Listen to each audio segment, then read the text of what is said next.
Oof. Georgia, man. We got to have a conversation, Georgia. Georgia, man.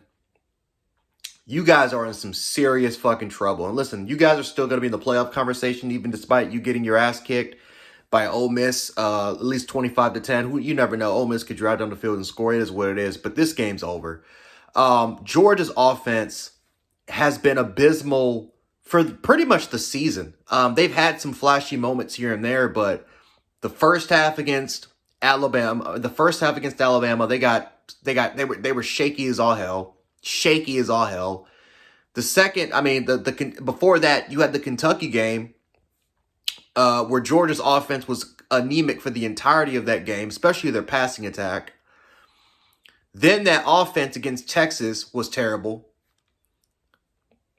And now you have this performance.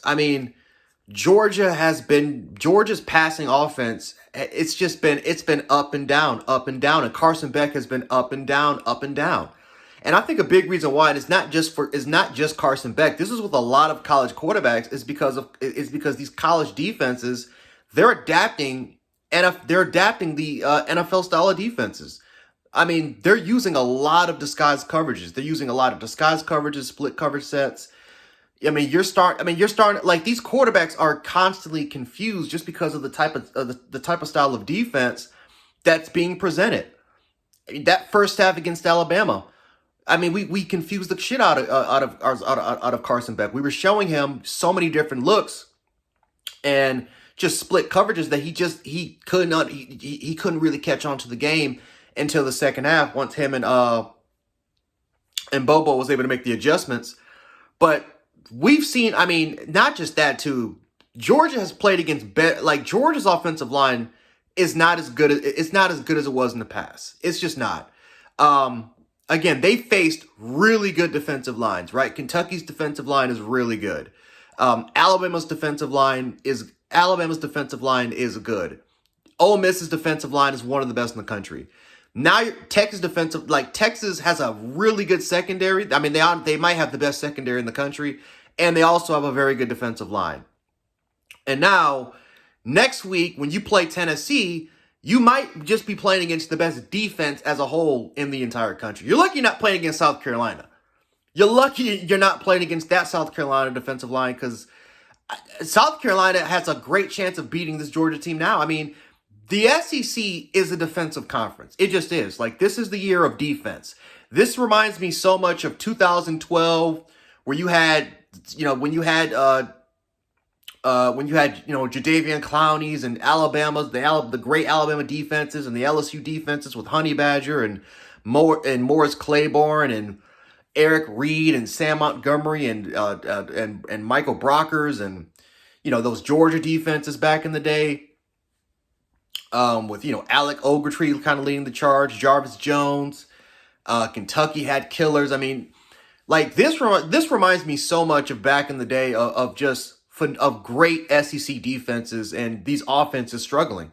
This is what it feels like this year. Now, of course, we got to give a lot of credit to Ole Miss. We got to, for this game, I'm just saying, we got to give a lot of credit to Ole Miss. We got to give a lot of credit to some of these offenses that are able to produce and score some points. But like Texas.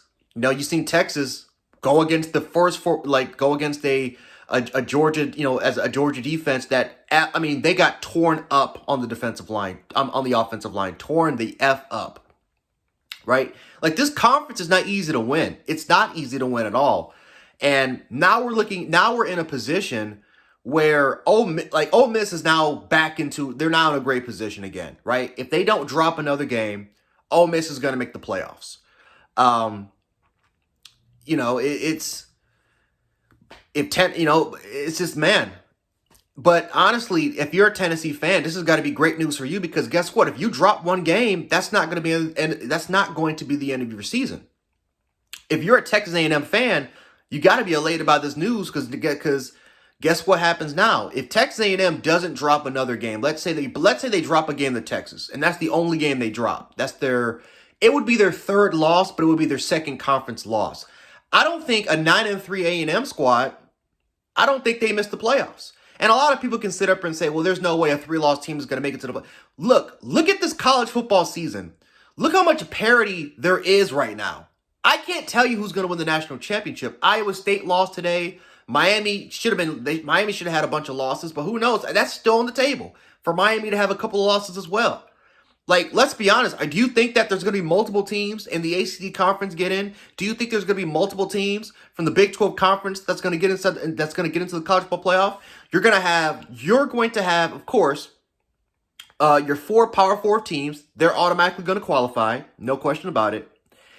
Then you're going to have your non-Power 4 school, right? So that's going to be 5 teams. So then all of a sudden now you're left with 7.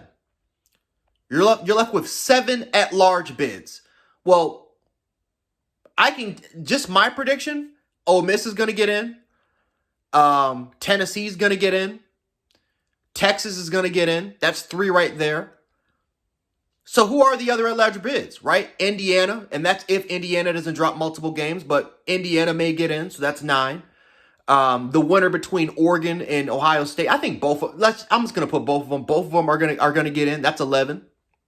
So now you have to take a look at the other side of things and think to yourself, who do you put in that 12th spot? Well, I mean, that's where Alabama, Georgia, LSU comes into play, right? That's where these 3 schools come into play.